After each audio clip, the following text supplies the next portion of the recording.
So let's talk about Bob Clark's Porky's, which is celebrating its 40th anniversary today. Well, in ways. Big D's Entertainment Rankings and Reviews. So greetings, my fellow YouTubers, and welcome to Big D's Entertainment Rankings and Reviews. My name's Doyle, better known to as the Big D, and this time around I bring to you a review of the 1981 sex comedy Porky's, released by Fox for Astral Films. Film was directed and written by Bob Clark, who also co-produced this. Of course, that's the Bob Clark who recently directed the great slasher flick Black Christmas back in the 70s. And then after this, he'd follow up with A Christmas Story. Now, I'm kind of going to celebrate its anniversary on this day because it got released in just a couple of cities, Columbia, South Carolina, and Colorado Springs, Colorado, on this day, November 13th, 1981. But it didn't get released completely elsewhere until March of the following year.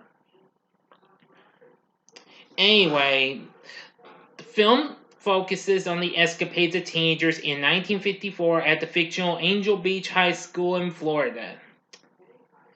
The film influenced many writers in the teen film genre and spun out 2 sequels and even a remake of the original, which I never even knew existed. So here we go with the story. In 1954, each boy in a group of Florida high school students plans to lose his virginity. They go to Porky's, a strip club in the Everglades, believing that they can hire a prostitute to satisfy their sexual desires. The club's proprietor, Porky, takes their money but humiliates the boys by dumping them into the swamp. When the group demands their money back, the sheriff, Porky's brother, drives them away, but not before he extorts them for the rest of their money, further embarrassing them. After Mickey, who returned to Porky's for revenge, is beaten so badly he has to be hospitalized, the gang becomes hell-bent on exacting revenge on Porky and his brother, eventually sinking Porky's establishment into the swamp. Porky and his men, joined by the sheriff, chase the group, but the boys make it across the county line. Well, that's what I'm going to tell you. Yeah, but I'll get to the ending in a bit.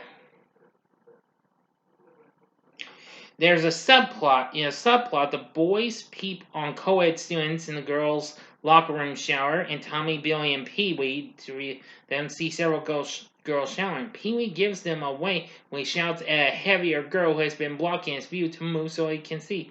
While feeling run out, most they find the situation funny. To test their attitude, Tommy sticks his tongue out through his peephole, but gets it smeared with soap. Infatuated, he drops his pants and sticks his wanker through the opening just before female coach Beulah Ballbreaker, who has a running feud with Tommy, walks into the shower area, spying the protruding member and sneaks up on Tommy, grabs his wanker and pulls with all her might.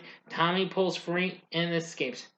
But Ballbreaker is determined to prove that the offending member, which has a mole on it, belongs to Tommy, going so far as to request that Principal Carter hold a police-type lineup of boys in the nude so she can identify it.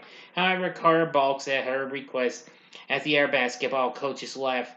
Coach Brackett suggests asking the police to send a sketch artist and hang wanted posters around the school. When that suggestion gets even, Carter, laughing, Ballbreaker leaves in a huff. At the end of the film, well, I'll get to that in a little bit. I don't want to try and get too far ahead, so pardon me, everyone. I'll get to that bit when I get to it. Another subplot involves Coach Brackett taking an interest in attractive Coach Honeywell. Coach Warren repeatedly refers to Honeywell as Lassie while pointing to the equipment room. Much to Coach Brackett's confusion, he quickly finds out why when he and Honeywell hide out in the equipment room after an argument with Ballbreaker, and Honeywell becomes turned on by the smell. This leads to the pair having SEX in the room, but Honeywell begins loudly howling like a dog, thus revealing why she's called Lassie. Her howls are heard throughout the entire school. Much to the students and Coach Warren's amusement, Brackett and Honeywell are fired as a result. Alright, now I'll go to the ending completely, fully, with the details from both two parts and the first subplot part I was talking about, okay? As always, you know the procedure. You have 5 seconds to stop this video. Go to the description box below and fast forward to the time below. If you've seen the movie already, continue on. Here we go now. Okay, you've been warned. Well, after the boys sink Porky's establishment into the swamp, Porky and his men, joined by the sheriff, chase the group, but the boys make it across the county line out of Porky's brother's jurisdiction, where local police officers and the high school band meet them. One of the officers, Mickey's older brother Ted, repeatedly damages Porky's Hudson Hornet, promising to drop all charges against Porky for driving an unsafe vehicle if the night's events are forgiven. Because the boys are too young to have been allowed into Porky's legally, Porky and his brother agree. Anyway, now then, at the end of the film, Ballbreaker sneaks out of the bushes to ambush Tommy and then actually drags his pants down, but she's pulled off. She is pulled off him by police and dragged away, screaming that she saw it and that she can identify its owner. And Tommy breaks the fourth wall, saying "Jeez" to the camera.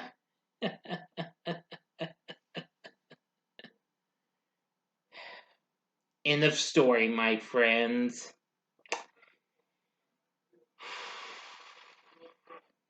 Sorry for a moment of silence, people. Okay, so what did I think of Porky's? Now, I've seen it a few times.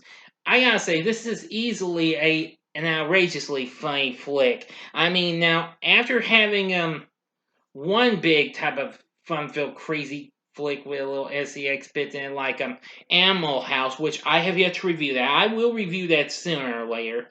But if Porky's had come along, we could have gotten some other big ones like Hard Bodies or Mischief or Revenge of the Nerds, which was also released by Fox. Same with Mischief, or yes, even the American Pie franchise.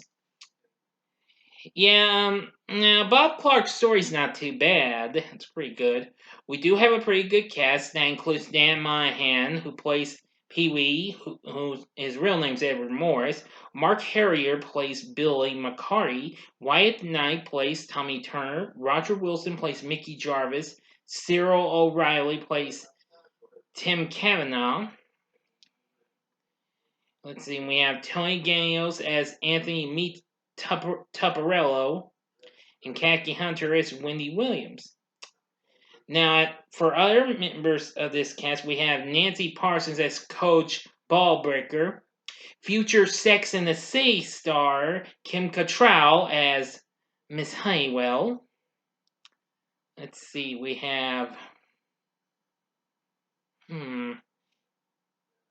got Scott Colby as Brian Schwartz, Boyd Gaines as Coach Brackett, and Doug McGrath as Coach Warren.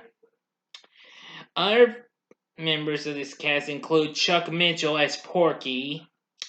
His brother, the sheriff, Sheriff Wallace, is played by late great football star and TV star Alex Karras. His wife, Susan Clark, appears in this as the character Cherry Forever. And this was still before they both appeared alongside a certain young fellow named Emmanuel Lewis on TV's Webster. Yeah, you better believe it. Anyway, but there's lots of others, a host of others. Anyway, Porky's is definitely absolutely funny. It's kind of odd in some parts. You will get to see some, Well, anyway, that's all I wanted to tell you and what have you. When it came out, it was viewed as a likable, lowbrow coming-of-age comedy, but critical appraisal has been more negative since then. What have you? I completely do understand. Most people, including Siskel and Ebert, call it one of the worst films of '82 when it came out. Oh well.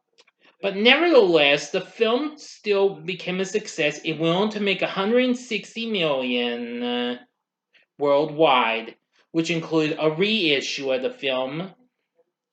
Let me see. I'm not sure. Okay, yeah, here it is. It got re-released in 1983, where of course we got the follow-up to that. It has been released on physical media by Fox, with all three films in an Ultimate Collection set. Let's see. And in 2012, it got released on Blu-ray. But anyway, in what was released on DVD as the one-size-fits-all edition. But the Blu-ray only focused on the movie itself. The DVD had many other things, including a retrospective featurette with Bob Clark, who also did commentary, plus a theatrical trailer, a couple of television spots and trailers for the two sequels, and the sales pitch for the Porky's video game. Yes, that's right. You heard me correctly. There was a Porky's video game that came out in 1983 by 20th Century Fox themselves. Yes, that was released on the Atari 2600 and other 8-bit computers. I haven't really seen anybody play this game, but, well, you never can tell.